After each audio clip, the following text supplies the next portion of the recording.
Hello dear students, कैसे हैं आप लोग। I hope you all are doing well, right. और जैसा कि आपको पता ही होगा कि हमारी एमसीक्यू की सीरीज चल रही है of the topic fundamental right. Okay, और ये इस सीरीज का थर्ड पार्ट है, third and final part. Okay, तो इसमें चुन चुन के क्वेश्चंस लाए हैं आपके लिए from fundamental right which are very important from the examination point of view. Okay, तो चलिए शुरू करते हैं। और पहला क्वेश्चन आपकी स्क्रीन पे ये है, by which of the following case parliament got the right to amend fundamental right.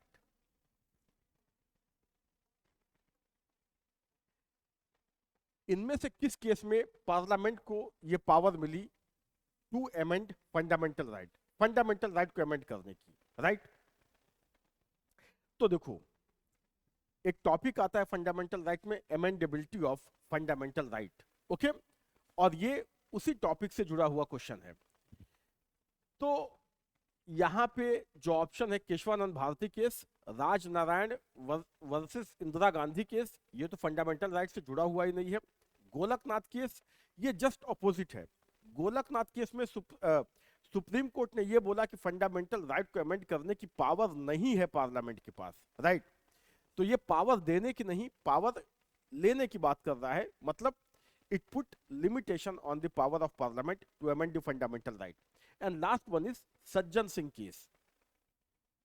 देखो, in fact Sajjan Singh versus state of Rajasthan, इसमें भी सुप्रीम कोर्ट ने बोला था कि parliament can amend the fundamental right. Okay, लेकिन उसके बाद फिर गोलकनाथ केस आ गया इन 1967, जिसमें सुप्रीम कोर्ट ने अपने प्रीवियस डिसीजन को ये सज्जन सिंह केस के डिसीजन को टर्न डाउन कर दिया और ये बोला कि पार्लियामेंट के पास पावर नहीं है। फिर finally in Keshavananda Bharati case in 1973 the Supreme Court gave the power to Parliament to amend fundamental right. इस केस में सुप्रीम कोर्ट ने क्या बोला? Parliament can amend any provision of the fundamental right, any part of the constitution including fundamental right. बस एक condition लगा दी, it can not disturb the basic structure of the constitution. तो बिना बेसिक स्ट्रक्चर को डिस्टर्ब किए parliament constitution के किसी भी पार्ट को, किसी भी प्रोविजन को अमेंड कर सकती है, including fundamental right. So here right answer is option A. Okay, now let's move to the next question. The Supreme Court of India has propounded, अभी मैं जिसकी बात कर रहा था, doctrine of basic structure. Okay, has propounded doctrine of basic structure of the constitution in which of the following case, किस case में supreme court ने डॉक्ट्रिन ऑफ बेसिक स्ट्रक्चर की बात की थी? ये डॉक्ट्रिन दिया था, doctrine of basic structure of the constitution, right. क्या होता है ये मैंने अभी डिस्कस किया कि पार्लियामेंट कॉन्स्टिट्यूशन के किसी भी पार्ट को अमेंड कर सकती है on the precondition that it could not disturb the basic structure of the constitution. वो अमेंडमेंट ऐसा नहीं होना चाहिए कि वो कॉन्स्टिट्यूशन के बेसिक स्ट्रक्चर को डिस्टर्ब करे, राइट। ये बेसिक स्ट्रक्चर का डॉक्ट्रिन सुप्रीम कोर्ट ने किस केस में दिया था? Here option C is right, Keshavananda Bharati case, right. Okay, so C is the right answer. Let's move to the next question, which is on your screen now. Read the following statement and choose the correct option. Okay, statement based question है, देखते हैं।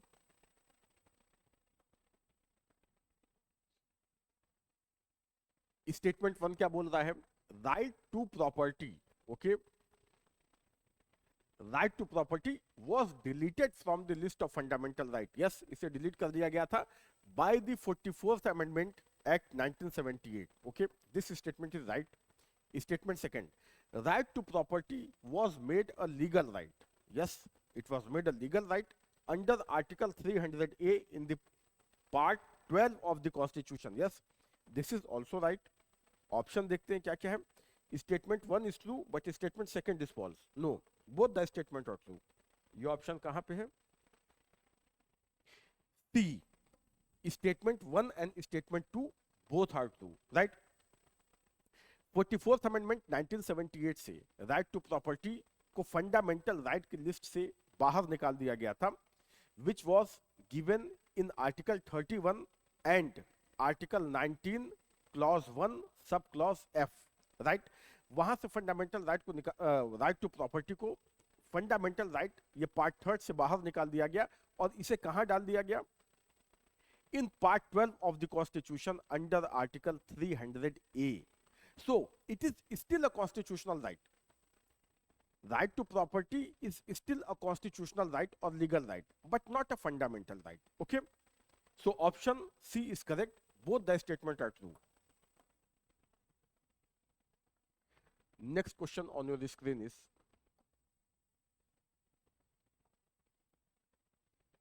this one. Consider the following statement. Article 301 is related to the right to property. Wrong. अभी हमने discuss किया कौन सा article है? 300A, not 301। Okay. Second statement क्या है? Right to property, property is a legal right but not a fundamental right, yes true. Article 300A was inserted in Indian Constitution by 44th Amendment during the period of Congress government. This is wrong. ये तो सही है। Article 300A was inserted in the Constitution by 44th Amendment. This is true, but not during the period of Congress government. ये किसके समय में हुआ था? 44th Amendment Act in the period of Janata Party government when Morarji Desai was the Prime Minister, right?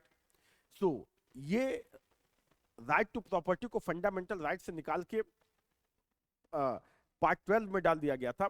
ये हुआ था in the period of Morarji Desai, right. Janata Party government थी, कांग्रेस गवर्नमेंट नहीं थी। Okay, in 1978। तो option 3 is also not correct and option 1 is also not correct. Correct option is just 2। तो option A is right answer, only 2। इन तीनों स्टेटमेंट में से कौन सा सही है? Only 2। Okay, let's move to the next question.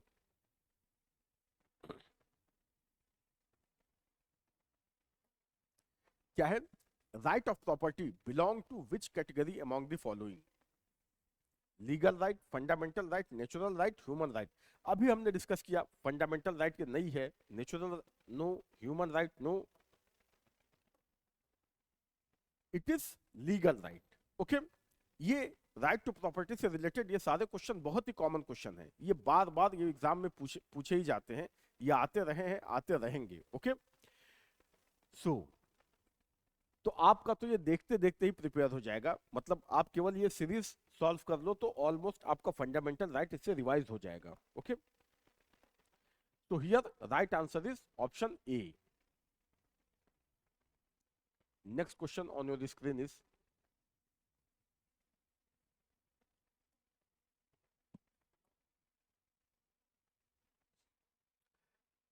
which one of following is not among the 6 fundamental rights provided by the Constitution of India? Okay, इनमें से कौन सा जो 6 कैटेगरीज हैं फंडामेंटल राइट्स की, इनमें से कौन सा उसमें नहीं है? राइट टू इक्वलिटी, यस ये है। राइट टू प्रोटेस्ट नहीं है, we don't have right to protest, right. Right against exploitation, right to freedom of religion, ये भी फंडामेंटल राइट है। Right to freedom of religion, it is also fundamental right. Right to protest is not the fundamental right. So here right answer is option B. Okay, यहां पे right answer क्या हो जाएगा? Option B, it is not a fundamental right. यहां पे हमें क्या बताना है? Which of the following is not, right. So option B, right to protest is not a fundamental right. Okay,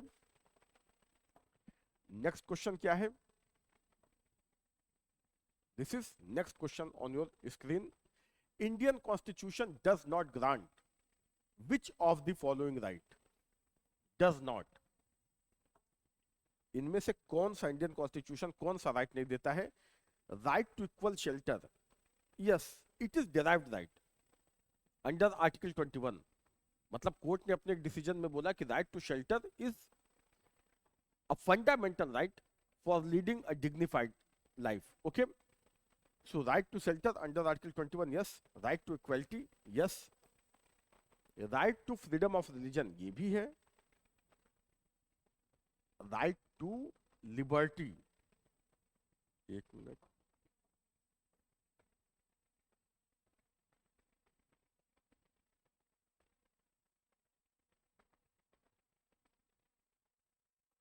okay यहां डिराइव्ड राइट की बात नहीं हो रही है। राइट टू शेल्टर, ये it is a derived right. ये कोर्ट ने एक डिसीजन में बोला था कि right to shelter is a right, is a fundamental right under Article 21, but it is not explicitly given in under Article 21. So यहाँ question का सेंस ये है, तो यहाँ पे राइट टू इक्वलिटी ये तो एक फंडामेंटल राइट है ही, right to freedom of religion, right to liberty, all the three are fundamental right. तो यहाँ इस कॉन्टेक्स्ट में राइट आंसर हो जाएगा option A, right to equal shelter, because it is not explicitly mentioned in the fundamental right। तो यहाँ पे सबसे appropriate ऑप्शन है option A, this is the right answer. Okay,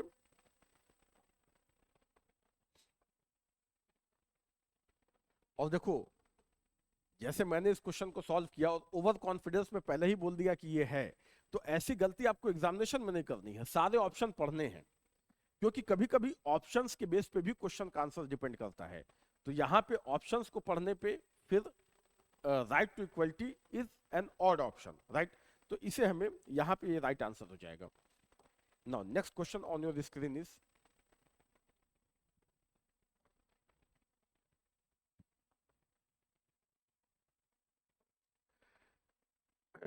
which one of the following fundamental right is not available to the foreign citizen, right? इनमें से foreign citizen को कौन सा राइट नहीं मिला हुआ है? तो इसका एक बेसिक सा मैं फॉर्मूला बता देता हूं, इस पे जितने भी क्वेश्चन आएंगे वो सब आपसे सॉल्व हो जाएंगे। There are only 5 rights, only 5 rights which are not available to the foreigners. कौन कौन से वो राइट हैं?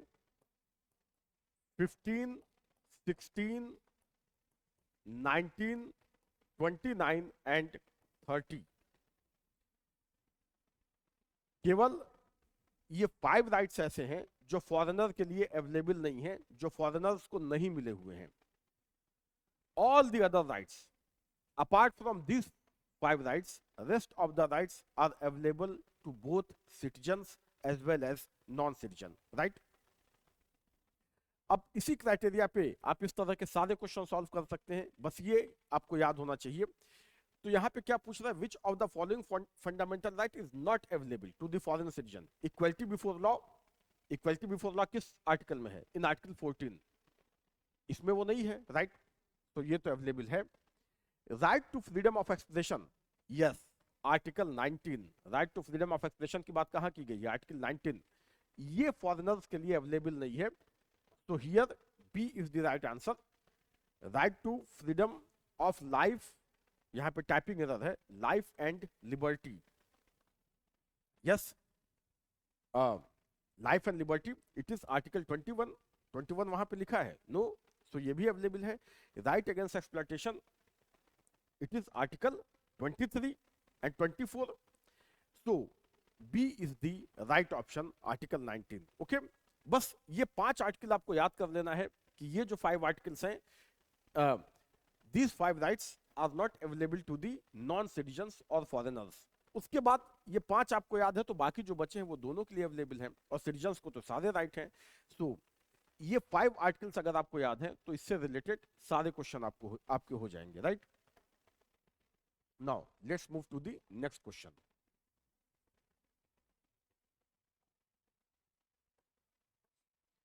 Which one of the following is available to all person under Indian Constitution? अब देखो मैंने एक जगह आपको बता ही दिया, तो फिर आप उसी को पुट करते जाओ, आपके आंसर आते जाएंगे। इस तरह के जितने भी क्वेश्चन हैं, मतलब कौन सा राइट सबको मिला हुआ है, all person under the Indian constitution, whether citizen और non citizen. Right to equal protection of law, yes ये भी अवेलेबल है. राइट अगेंस्ट डिस्क्रिमिनेशन, नो, ये अंडर आर्टिकल 15 आ जाएगा. राइट और वैसे भी एक पहला ऑप्शन, हमें पहला ही ऑप्शन सही मिल गया. Right to freedom of speech and expression under article 19, हमने लास्ट क्वेश्चन में देखा था.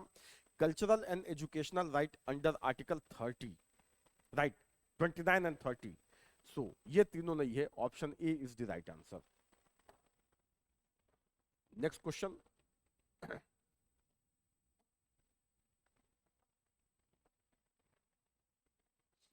Which of the following rights are not available to all the person of India? Not available to all the person means not available to the foreigners, non-citizens. Select your answer by using the code given below. Equality before law, it is available for everyone. Article 14, right? Then right against discrimination, ये available नहीं है. Okay, ये available नहीं है. So option 2, freedom to move freely throughout the country, ये भी available नहीं है. Article 19. Right to contest election, ये भी अवेलेबल नहीं है. ये सबके लिए अवेलेबल है, equality before law. So 2, 3, 4, yes option D. Option D is the right answer. 2, 3, 4 are not available to all the person in India. These rights are available to citizens only. Right to contest election, अब कोई America से आके India में election थोड़ी लड़ सकता है. American citizen India में इलेक्शन लड़ सकता है? नो. तो ये तो कॉमन सेंस से आप निकाल सकते हैं. बाकी राइट अगेंस्ट, मैंने आपको फॉर्मूला बता ही दिया, 15, 16, 19, 29 एंड 30. इसके अलावा बाकी के राइट्स सबके लिए अवेलेबल हैं. Okay,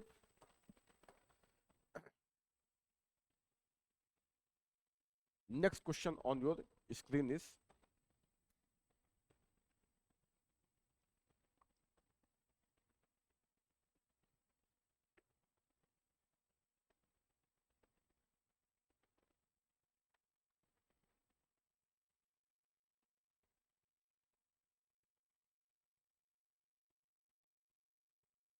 which one of the following statement is correct?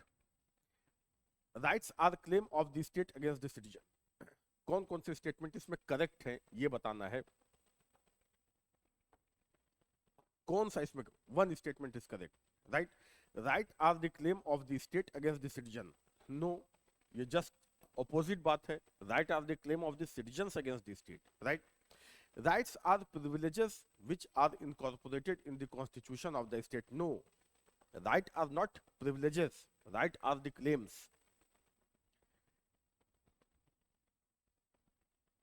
Rights are the claims of the citizen against the state, yes मैंने बोला ना इसका opposite.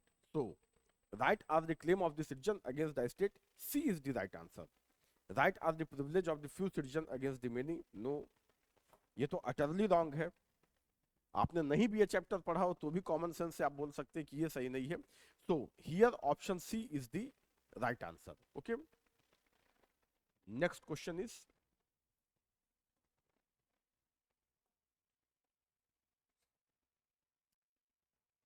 which of the following are not included in the right to freedom of religion? Okay, ये right to freedom of religion की बात कर रहा है in the constitution of India. right to freedom of religion में इनमें से क्या शामिल नहीं है जो स्टेटमेंट यहाँ पे दिए हुए हैं? राइट, देखते हैं. Freedom of conscience and the right to practice propagate religion, yes it is included under article 25. Okay, freedom of religion ये आर्टिकल 25 से लेकर 28 तक, 25, 26, 27, 28, ये right to freedom of religion की बात करते हैं. ओके, तो ये मिक्स करके दिया होगा from article 25 to 28. 25 to 28 articles में जो भी प्रोविजंस है उसको मिक्स करके ये स्टेटमेंट बना होगा. आई होप, देखते हैं आगे. तो ऐसे क्वेश्चन देखो आपके तभी सही हो पाएंगे जब उस पूरे राइट पे आपका कमांड हो. जैसे right to freedom of religion 25 to 28 क्या क्या दिया हुआ है, ये अगर आपको आता है तो ही आप इसे कर पाएंगे, अदरवाइज आप वहां पे कंफ्यूज हो जाएंगे. राइट, लेवाइंग ऑफ टैक्सेस और uses of funds of the government for the promotion और maintenance of any religion, no, ये नहीं हो सकता. Right, use the fund of the government in the promotion of maintenance of any religion? No. In fact, it is against Article 27. वहां पे साफ साफ लिखा हुआ है कि जो टैक्स पेयर की इनकम है वो किसी पर्टिकुलर रिलीजन को प्रमोट करने के लिए नहीं यूज की जाएगी, right? So it is against article 27. Statement third क्या है? Establishment and maintenance of religious and charitable institution. Yes, ये तो राइट मिला ही हुआ है. To establish religious and charitable institution. Imparting of religious instruction in any government maintained institution. No, you cannot impart religious instruction in government, especially government maintained institution, right? ये नहीं हो सकता.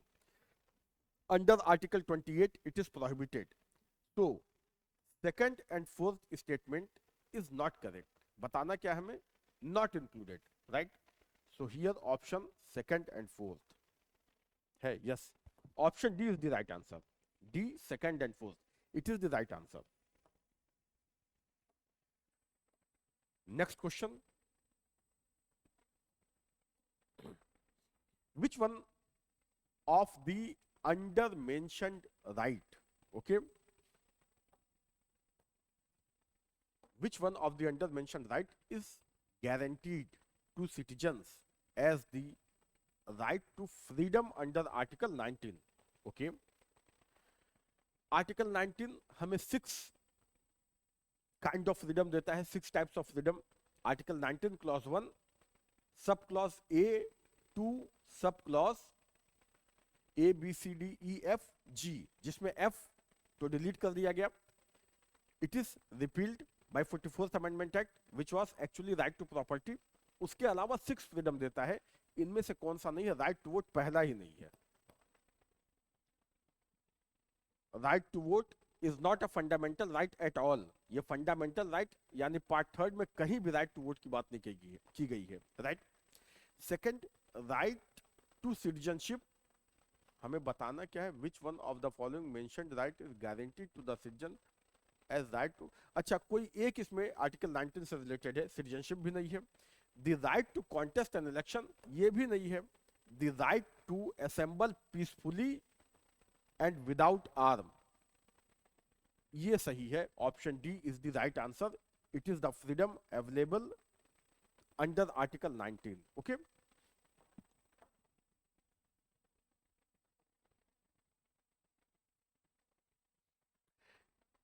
which of the following writ is related to a dispute with respect to the appointment of university teacher? Okay.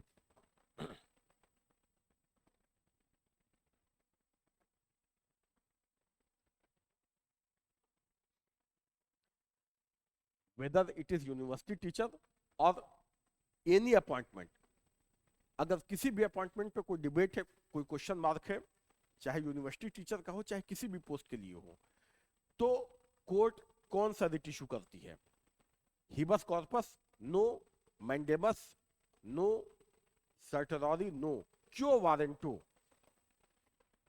Writ of quo warranto, right? जिसमें सीधे सीधे पूछा जाता है कि आप जिस पोस्ट को ऑक्युपाई कर रहे हैं आपके पास उसको होल्ड करने का राइट है या नहीं है. ठीक है, तो अगर सुप्रीम कोर्ट को यह पूछना होता है और हाई कोर्ट को, तो वो कौन सा रिट इशू करती है? Quo warranto, right? तो यहां पे एक स्पेसिफिक केस दिया हुआ है, respect to the appointment of university teacher. यहां यूनिवर्सिटी टीचर की बात नहीं है, यहां कोई भी पोस्ट हो सकती है, राइट? अगर सुप्रीम कोर्ट को यह पूछना है और हाई कोर्ट को कि आपके पास उस पोस्ट पे बने रहने का राइट है कि नहीं, तो वो कौन सा रिट इशू करती है? Writ of quo warranto.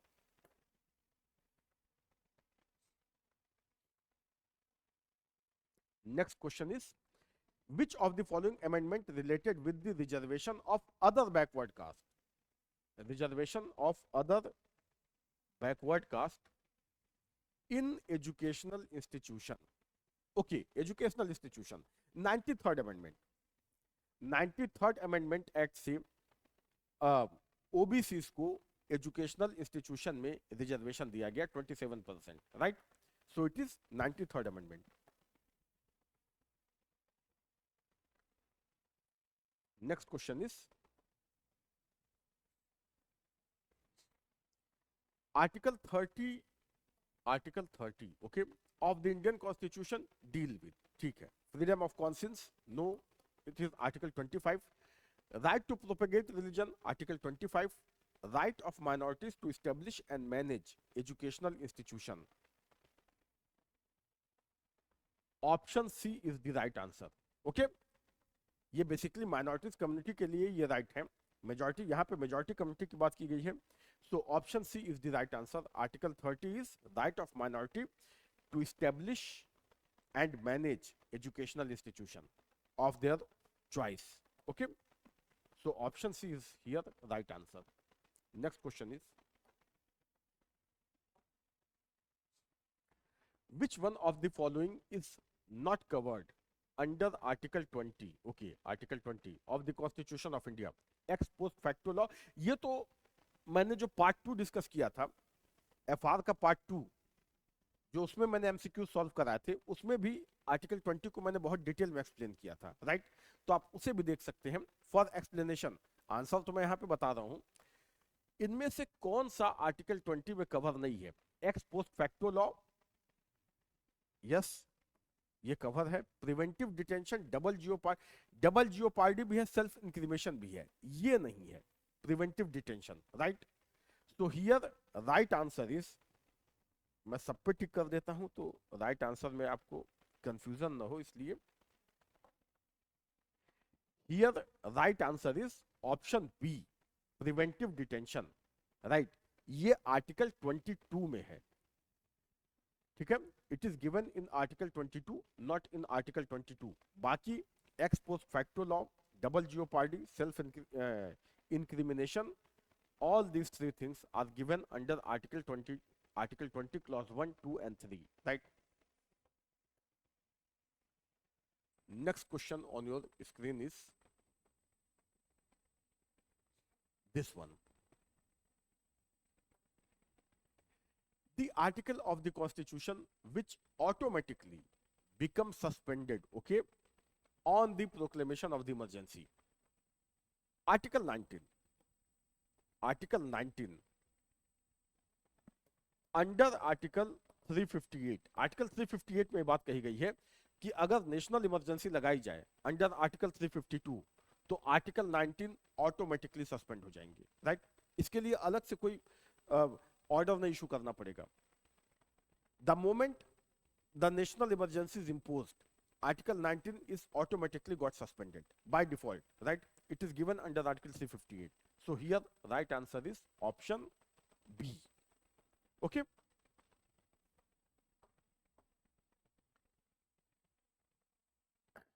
Next question on your screen is, which one of the following right conferred the Constitution of India, conferred by the Constitution of India. फिर वही क्वेश्चन आ गया, सिटीजन नॉन सिटीजन वाला. इसका formula मैंने आपको बता ही दिया, 15, 16, 19, 29 and 30. इसको छोड़ के बाकी सब. Which one of the following right conferred by the constitution of India is also available to non citizen, right. Freedom of speech, assembly, association, article 19 है ये, so not available. Freedom to move, reside and settle, this is article 19, so not available. Freedom to carry on any occupation, article 19, not available to non-citizen. Equality before law and equal protection of law, article 14. So here right answer is option D.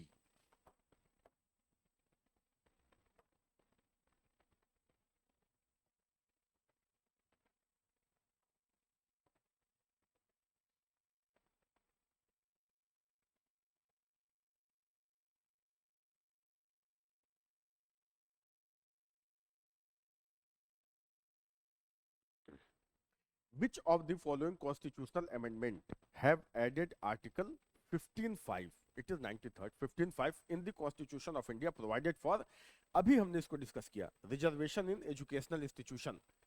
Same question, बस language change है, right.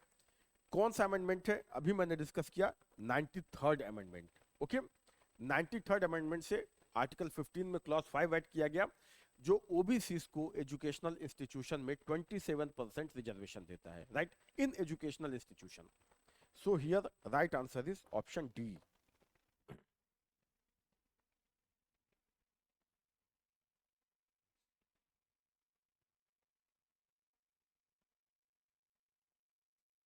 The writ of the certiorari, okay, writ of certiorari is issued by a superior court to inferior court to stop further proceeding in a particular case. ये in fact writ of prohibition है. Inferior court to transfer the record proceeding in a case for review. Yes, here B is the right answer. An officer to show his right to particular office, no. A public authority to produce a person detained it before the court within 24 hours. It is writ of habeas corpus. Right answer is option B, right. In fact, जो option A है ये writ of prohibition है. Okay, prohibition और सर्टिorari में एक बहुत ही छोटा सा अंतर है. क्या? Both the writ prohibition as well as certiorari are issued by higher court to the lower court, right. लेकिन दोनों में अंतर क्या है? रिट ऑफ प्रोहिबिशन तब इशू किया जाता है लोअर कोर्ट को जब अभी लोअर कोर्ट प्रोसीडिंग अभी उसकी चल रही हो या वो किसी ऐसे केस को टैकल करने जा रहा है जो उसके ज्यूरिसडिक्शन से बाहर है, राइट से बाहर है, right.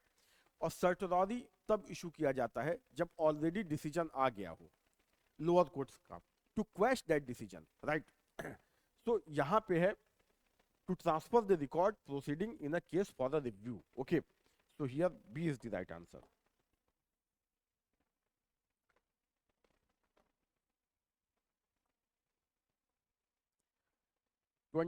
Which one of the following statement is not correct? Right to livelihood is an integral phase of the right to life. Integral phase यहाँ पे आई थिंक पार्ट होना चाहिए, टाइपिंग एरर होगा. राइट टू लाइवलीहुड इस integral, हम इसे part पढ़ेंगे, और इंटीग्रल फेसेट हो सकता है. यस, इंटीग्रल फेसेट, पहलू, integral facet of the right to life. क्या बताना है हमें इसमें? Not correct. Okay, right to livelihood ये तो सही है. Natural justice is implicit in Article 21. Yes, this is also right. The right to life includes the right to health. Yes, ये भी सही है, implicit right है. Right to go abroad is not a fundamental right. Not नहीं, is a fundamental right होगा. Is not a fundamental right under Article 21. Option D is not correct. Maneka Gandhi case यही तो था, Maneka Gandhi versus union of India. उसमें supreme court ने क्या बोला? Right to travel abroad is a fundamental right, implicit fundamental right under Article 21. Okay, so D is the right answer. ये सही नहीं है, हमें not correct बताना है तो ये correct नहीं है, D. Okay, 23.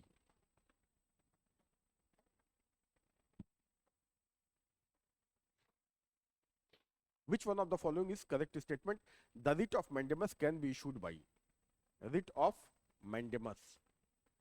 आप जो 5 रिट हैं वो सारे रिट तो आप याद कर लो, उससे कोई ना कोई क्वेश्चन आता ही रहता है, राइट. तो कुछ क्वेश्चन तो ऐसे होते हैं कि जो न अगर आपसे सही हो पाए तो एग्जाम के बाद बहुत अफसोस होता है. तो जिससे नॉर्मली तो 5 रिट हैं, आप उनका कॉन्सेप्ट क्लियर कर लो तो रिट से कोई भी क्वेश्चन आएगा वो आपका सही हो जाएगा, right. Which one of the following is not correct statement? Writ of mandamus can be issued against the legislature for making law? No. For performance of a public duty? Yes. Exercise of discretionary power? No. For deciding legality of an arrest? No. It is habeas corpus. This B is the right answer. For performance of a public duty. Okay. Mandamus का मतलब होता है we command. We command मतलब हम आदेश देते हैं कि do your mandatory duty, जो आपकी ड्यूटी है आप उसे करो. ओके,